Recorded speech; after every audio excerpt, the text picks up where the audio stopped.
bikes. Hey, Bryce, I got to cut you off here. I'm sorry. We got a guy calling. He's in a hospital bed right now at HCMC. I'm very sorry. No problem. Bill Wagner. What line?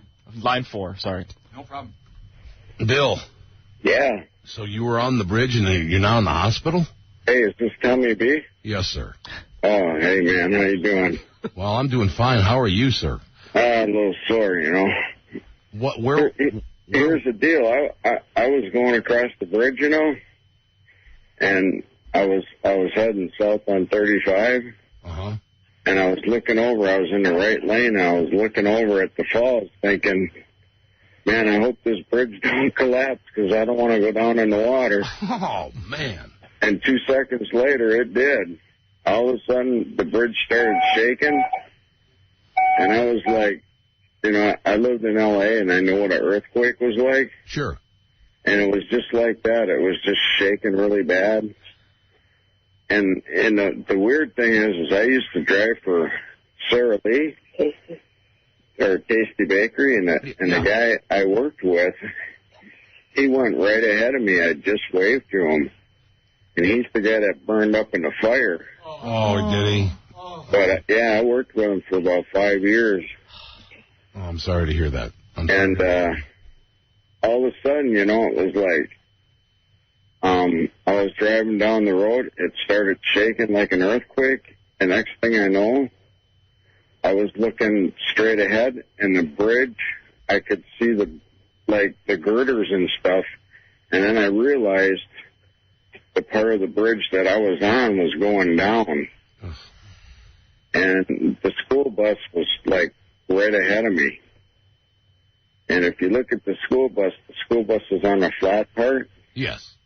And my truck, the bridge broke right behind it. And I veered right off head first off the side of the bridge. Into the river? No, on the side of the cliff. On the cliff, okay. You know, Tom, he could be the guy Dennis was talking about, because Dennis was near the school bus, too. When he saw a car go over the edge. Oh, yeah. This Terry? Yep. Terry, I was in the semi, man. I drive for UPS. Oh, you do? Yeah. Okay. In fact, I met you about 10 years ago down at the Rainbow in the Cottage Grove. You were checking me out because I used to be real big. So you've had 2 disasters in your life. Oh, now you caused your heart monitor to go crazy. You got some FaceTime because they mentioned again you were. I think I saw you in your UPS outfit. They were helping you off the bridge. Can I ask an important question here before you ask any more? Where is that heart monitor hooked up? Is that on my arm and Not to it's the up weeds. on my arm, and every time I bend my arm, it goes off. Oh, okay. Why is it in your arm at such a fast rate, sir? Bill, Hey, man, don't make me laugh. I got busted ribs. So your ribs are broken? What else? Any other problem?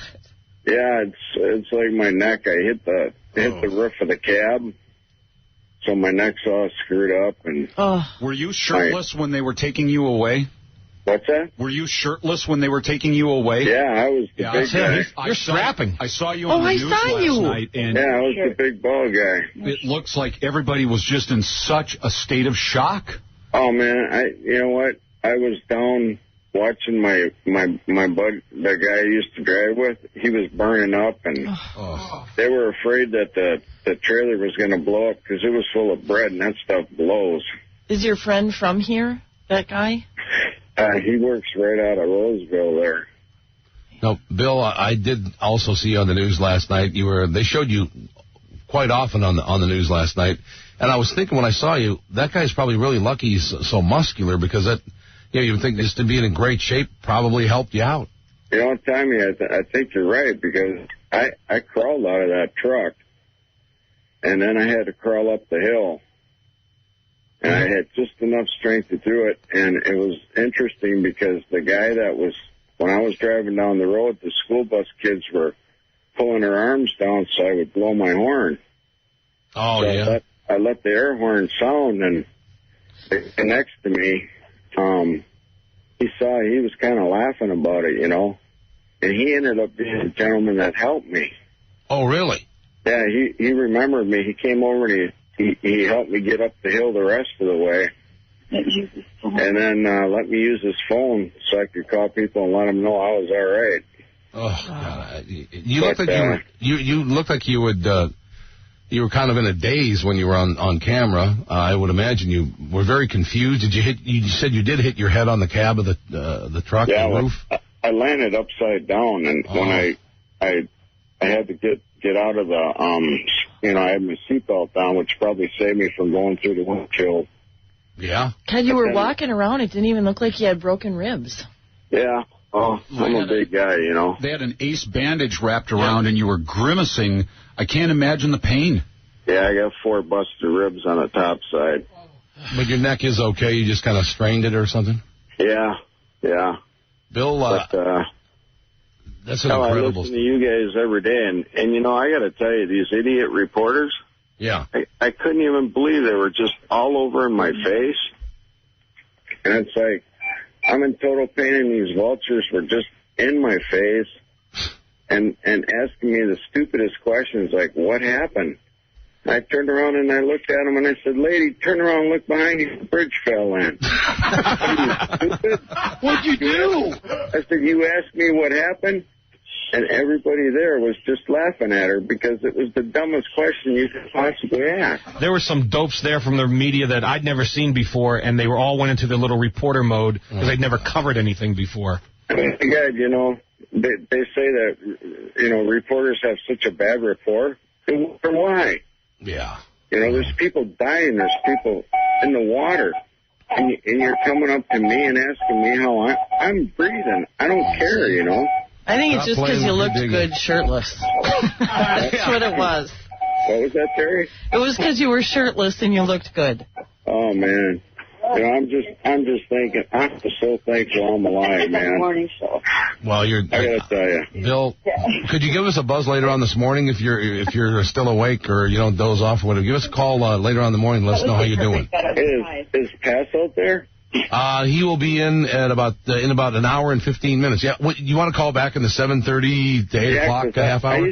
I used to work for Coca-Cola, so I delivered to his dad's store. He was a really cool guy. Well, he was, yeah. Jeff called in and said that if you need a bed bath, he'll head right over to the hospital. He's got a lot of sponges on hand. I can hear a lady there in the background. I think it's time for Bill's sponge bath this morning. Sounds like he's got a couple of nice nurses there. Hey, listen, that's my girlfriend, and I've been with her for 7.5 years, and I tell you what, it's just so nice she spent the whole night with me. You're going to get a lot of pity loving. Would you mind putting her on Bill, would you put her on the phone for 1 second? Absolutely. Thank you. Hold on. Some sympathy loving. Hello. Hi, what's your first name? My name is Julie. Julie, when did you find out that Bill had been on the bridge? He called me about 5 minutes after the collapse. The stranger that helped him let him use his cell phone. Now, Julie, you must have been just terrified just thinking about what could have happened to Bill. It couldn't even... It wasn't even working in my head. Yeah. It was before there was anything on the news. It was before anything was showing up. And it just wasn't registering for me. I almost didn't answer the phone because it wasn't a number I recognized. At the last second, I grabbed it, and it was him. And he said, "I can't breathe. The bridge collapsed." And I said, "What are you talking about?" Yeah, I mean, it's unbelievable. What do you mean the bridge collapsed? Because when I first saw it on television, like, that can't possibly be here. Yeah, so what bridge? And then he was the first person that was showing up on TV. Right. And it's like, oh my God, that's him. And then there was this bizarre sense of relief that although he was hurt, he was walking around. Right. And it was obvious that there was going to be so much worse that was going to happen. So then it was figuring out where he was. And, of course, his cell phone was in the truck, so he couldn't reach me anymore. And then just those dumb details of figuring out how to find him. Can I ask you a question? What were your first words when you finally saw him and were rejoined? I don't even remember. I'm sure I just told him that I love him. Is this the kind of thing that might push you down the aisle quicker? Don't even go there. I was kind of thinking that. Well, but I mean, it really it makes you think about, just how fleeting life is. I don't hear the heartbeat monitor going. You check for a pulse. Attack. No, you killed him. You killed him. That's nice. You know what? His biggest concern, he called me, but then he wanted to make sure that I got a hold of his kids. Oh, that's nice. To make sure that, obviously. Yeah, and then his daughter was hysterical beyond